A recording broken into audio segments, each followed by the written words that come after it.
బ్రేకింగ్లో చూస్తున్నాం. TVK chief విజయ్కు సంబంధించి కీలక పరిణామం చోటు చేసుకుంది. ఆయన ఆదాయ వివరాలు దాచిపెట్టారంటూ మద్రాస్ హైకోర్టులో పబ్లిక్ ఇంట్రెస్ట్ లిటిగేషన్ దాఖలైంది. ఈ పిటిషన్ మద్రాస్ హైకోర్టు విచారణ స్వీకరించడంతో ఈ వ్యవహారం కాస్త ఇప్పుడు మరింత ప్రాధాన్యం సంతరించుకుంది.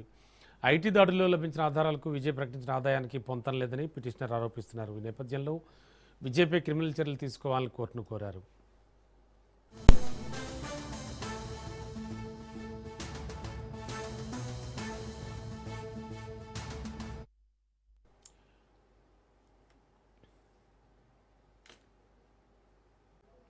టీవీకే చీఫ్ విజయ్కి సంబంధించి కీలక పరిణామం చోటు చేసుకుంది. ఆయన ఆదాయ వివరాలు దాచిపెట్టారంటూ మద్రాస్ హైకోర్టులో పబ్లిక్ ఇంట్రెస్ట్ లిటిగేషన్ దాఖలైంది. ఈ పిటిషనర్ను మద్రాస్ హైకోర్టు విచారణకు స్వీకరించడంతో ఈ వ్యవహారం ఇప్పుడు మరింత ప్రాధాన్యం సంతరించుకుంది.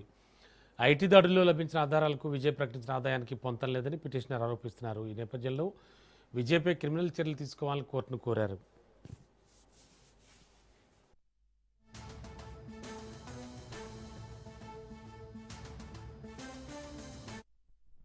ఇదే అంశానికి సంబంధించి లేటెస్ట్ ఇన్ఫో మా కరస్పాండెంట్ సైదులు అందిస్తారు. సైదులు, విజయ్ మీద ఒక పిల్ దాఖలైందంటున్నారు. రమణ, టీవీ చీఫ్ విజయ్ పై మద్రాస్ హైకోర్టులో పిల్ దాఖలైంది.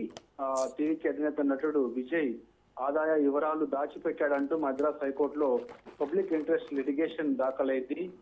మద్రాస్ హైకోర్టు ఈ పిటిషన్ ని స్వీకరించింది. సో ఈ వ్యవహారం సీరియస్ అయింది. ఇప్పుడు ఏం జరగబోతుందో అనేది కూడా సర్వత్రా ఆసక్తి. అయితే పిటిషనర్ ఆరోపణ, ఐటీ శాఖ దాడుల్లో లభించిన ఆధారాలకు విజయ్ ఐటీ రిటర్న్స్ లో చూపించినటువంటి ఆదాయానికి పొంతన లేదు. కోట్లలో అక్రమ ఆస్తులు ఆదాయం విజయ్ దాచిపెట్టారని కూడా ఆరోపణ చేస్తూ పిల్ దాఖలు చేశారు హైకోర్టులో. సో ఇప్పుడు పిల్ ని హైకోర్టు స్వీకరించింది కాబట్టి విచారణ చేసే అవకాశం అయితే ఉంది. సో మరి విజయ్ ఎన్నికల అఫిడవిట్ లో ఎంతవరకు ఆయన తన ఆస్తుల వివరాలు పొందుపరిచారు, అప్పుడు ఆయన పైన మనీ లాండరింగ్ కేసు నమోదైనప్పుడు ఎంతవరకు ఆయన పైన ఆరోపణలు వచ్చాయి ఏంటి అనే దానిపైన కూడా విచారణ జరిగే అవకాశం అయితే కనిపిస్తుంది. సో విజయ్ పై క్రిమినల్ చర్యలు తీసుకోవాలని చెప్పేసి సిబిఐ వీడి విచారణ జరిపించాలని చెప్పేసి కూడా పిటిషనర్ కోర్టుని కోరారు. చూడాలి, 2020 ఐటీ దాడులు ఫిబ్రవరిలో విజయ్ నటించినటువంటి మాస్టర్ సినిమా షూటింగ్ లో నెయ్యోలిలో ఐటీ అధికారులు దాడులు చేశారు.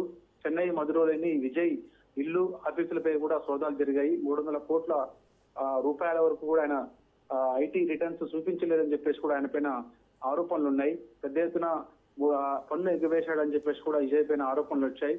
సో అప్పుడు 2026 అసెంబ్లీ ఎన్నికల్లో 107 గెలిచినటువంటి సింగిల్ లార్జెస్ట్ పార్టీగా అవతరించినటువంటి విజయ్ ఇప్పుడు సంచలనంగా మారాడు. కానీ ఇప్పుడు ఆయన పైనటువంటి దాఖలు చేసినటువంటి పిల్ ఏదైతే ఉందో ఇప్పుడు అది కూడా చర్చనీయాంశంగా మారింది.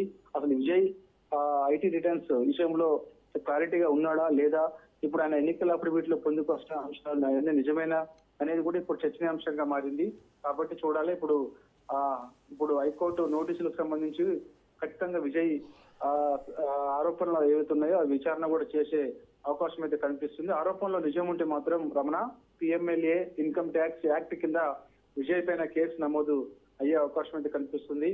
చూడాలి మరి. ఇప్పటికే ప్రభుత్వ ఏర్పాటుకు సంబంధించి ఈ కేసు విజయ్ కి ఇబ్బంది కలగొచ్చని కూడా రాజకీయ వర్గాలు, తమిళ రాజకీయ వర్గాల్లో చర్చ జరుగుతూ ఉంది. మరి ఇంతవరకైతే దీని తరఫున విజయ్ అయితే స్పందించలేదు. టీవీకే సభ్యులు ఎవరు కూడా దీనిపైన మాట్లాడలేదు. గతంలో కూడా అంటే జయలలిత ఆదాయానికి మించినటువంటి ఆస్తుల కేసు 18 ఏళ్ల పాటు విచారణ జరిగి 2014లో శిక్ష పడింది. అదే కేసులో 4 ఏళ్ల పాటు శశికళ కూడా జైల్లో ఉంది. సో ఇవన్నీ కూడా మనకు అందరికీ తెలిసిన విషయమే కాబట్టి చూడాలి. ఇప్పుడు ఈ ఫీల్డ్ హైకోర్టు స్వీకరించింది కాబట్టి ఖచ్చితంగా విజయ్ ఎన్నికల అఫిడవిట్ లో తన ఆస్తుల వివరాలు ఎంతవరకు ఆయన అధికారికంగా ప్రకటన చేశారు, అనధికారికంగా ఆయన ఆస్తుల వివరాలు ఎంత ఏంటన్న దానిపైన కూడా హైకోర్టు విచారణ చేసే అవకాశం అయితే ఉంది. ఇది కూడా ఇప్పుడు తమిళ రాజకీయాల్లో చర్చనీయాంశంగా మారింది Ramana. Okay, thank you Saidulu.